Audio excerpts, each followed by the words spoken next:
Treat for us on Balance of Power as we talk politics here in Washington. Big flyby. Two of them actually shook the rafters here in the Bloomberg Bureau. We're just a couple of blocks away from the White House, kind of between the Capitol and the White House, if you know Washington at all, a little bit closer to the executive here. And we knew that the Polish president was coming. We didn't expect the air show, but there was actually more to it than just showing off. Of course, remember the president had a B-2 and F-22 flyby in Alaska for Vladimir Putin. Today we saw a missing man formation, 4 F-16 fighter jets who were in the air. This was planned out and very carefully choreographed in advance of the state visit here to honor a Polish Army F-16 pilot who died just last month during a rehearsal for an air show. You might have seen the video when it happened. It's a celebrated pilot in Poland, and it was considered a real tragedy. And so the United States stepping up today with a F-16 missing man formation flyby. There was a separate F-35 flyby to mark our military relationship with Poland because they buy those jets from us. Whether more comes from this meeting has yet to be determined. Karol Nawrocki is the now Polish president who, in fact, Donald Trump stumped for, if you will. He was a MAGA-endorsed candidate. They're having lunch right now in the cabinet room. With now the prospect of a multi-phased approach to secondary sanctions, President Trump talking about phase 2, phase 3, if Russia's war against Ukraine does not cease. And that's where we start our conversation with our political panel. On a day that we have geopolitics on the menu in Washington, Rick Davis and Jeannie Sheehan Zaino join Bloomberg Politics contributors. Rick is our Republican strategist and partner at Stone Court Capital. Jeannie is Democracy Visiting Fellow at Harvard Kennedy School's Ash Center. Great to have both of you with us here. Rick, what's going to come from this meeting today, if not just an acknowledgement that we have an important relationship here? The president was touting Poland's contributions to defense spending, as he says, the money they're paying to NATO. But could there be more, in fact, when these two go behind closed doors that ends up being bad news for Vladimir Putin? Yeah, I'd say the good news for Poland and bad news for Putin is the real bold statement that Trump made in the presser that reinforced the fact that the 10,000 troops that we have based in Poland, which was from a basing agreement that Donald Trump did in his first term, not only are going to stay there, but I think he added the punchline that if you need more, we'll send them. Which is a highly destabilizing thing between Poland and Russia. Russia doesn't want any U.S. troops in Europe and loves it when Donald Trump talks about America first and withdrawing from some of these venues.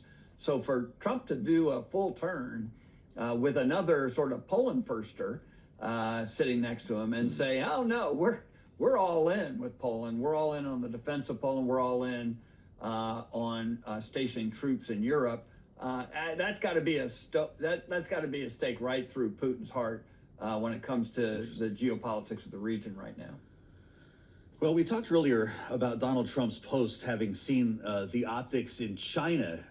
Jeannie, yeah, this is Vladimir Putin once again in China with President Xi. Add Kim Jong Un. This is the trio, the three musketeers we're looking at here. The president writes, "Please give my warmest regards to Vladimir Putin and Kim Jong Un as you conspire against the United States of America." This was a post on Truth Social aimed at President Xi, and Donald Trump not happy about the optics that he is seeing. Jeannie, how much did this scene in China and Tiananmen Square inform Donald Trump's view about Ukraine?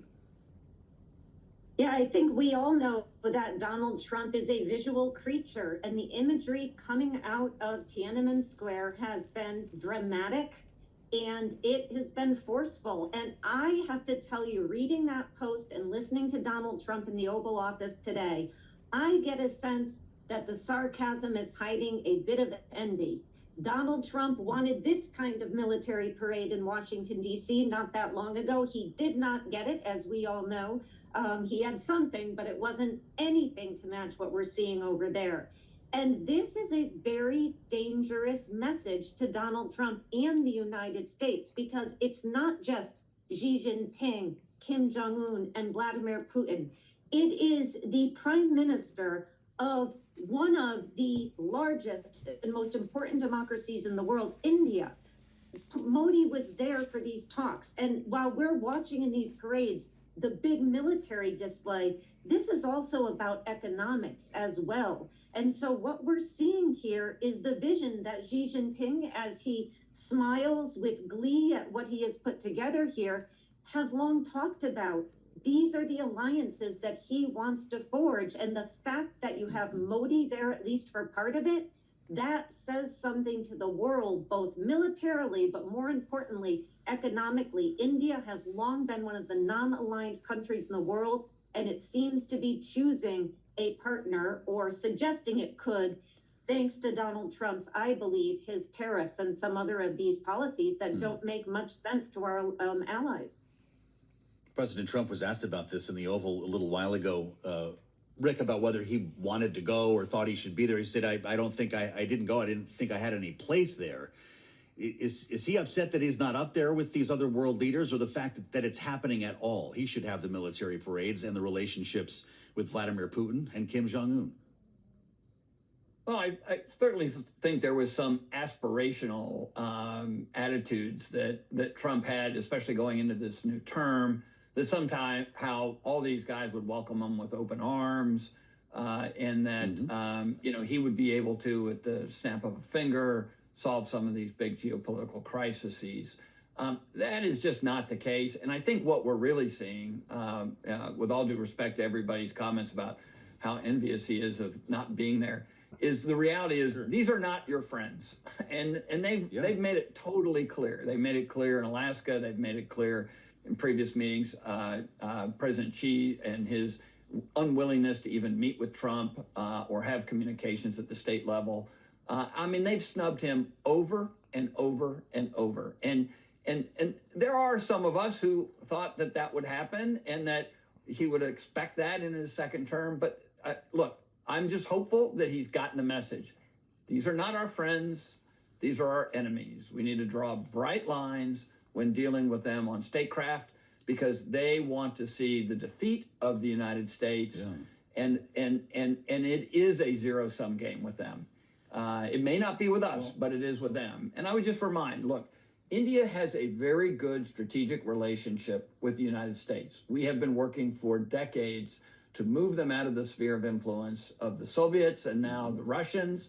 And we've been having a lot of success with that, especially on security issues. So just because he attends this event in China and hangs out with the axis of evil doesn't mean that we've lost our influence or our partnerships with India. See, he said axis of evil. I mentioned that earlier. I guess there's just a new seating assignment here in the axis.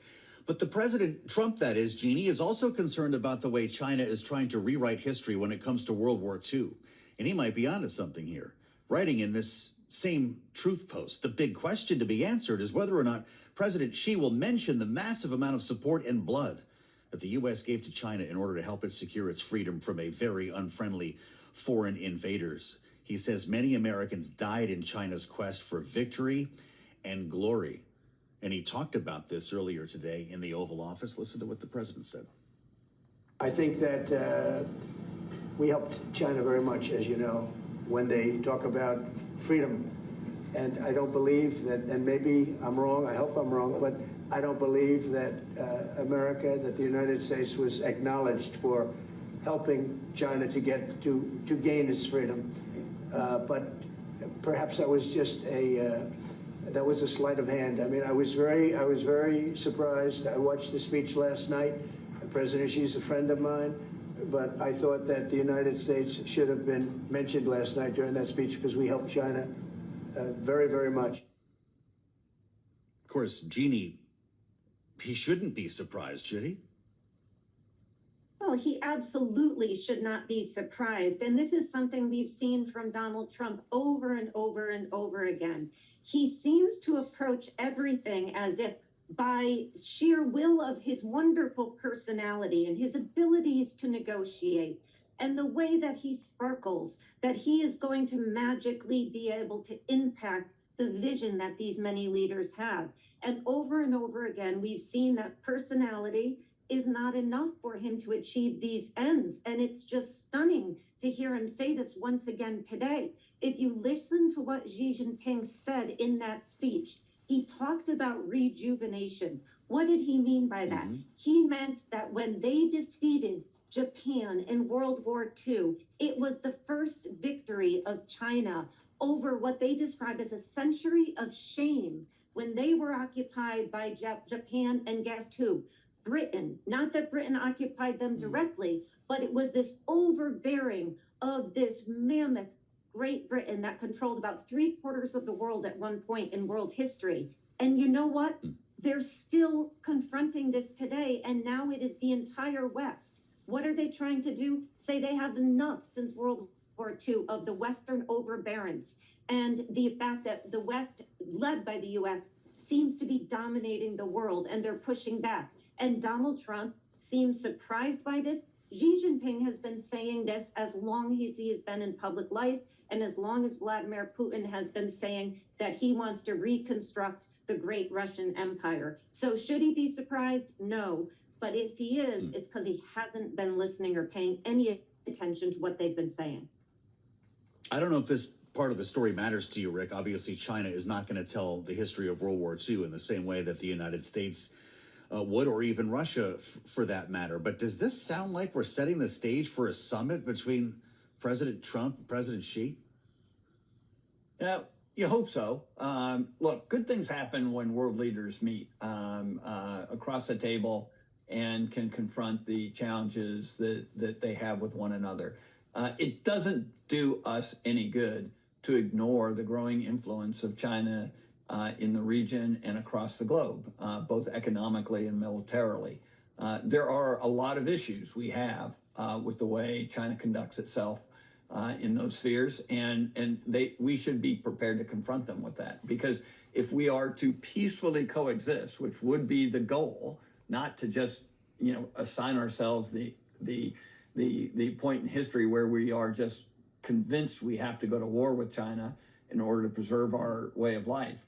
That would be a very important meeting. But we hope that along the way that Donald Trump gets a crash course in history, because if we think China is going to bend over backwards to accommodate us in the world stage because we were on their side, in World War II, then he's really missing the point of today's geopolitics.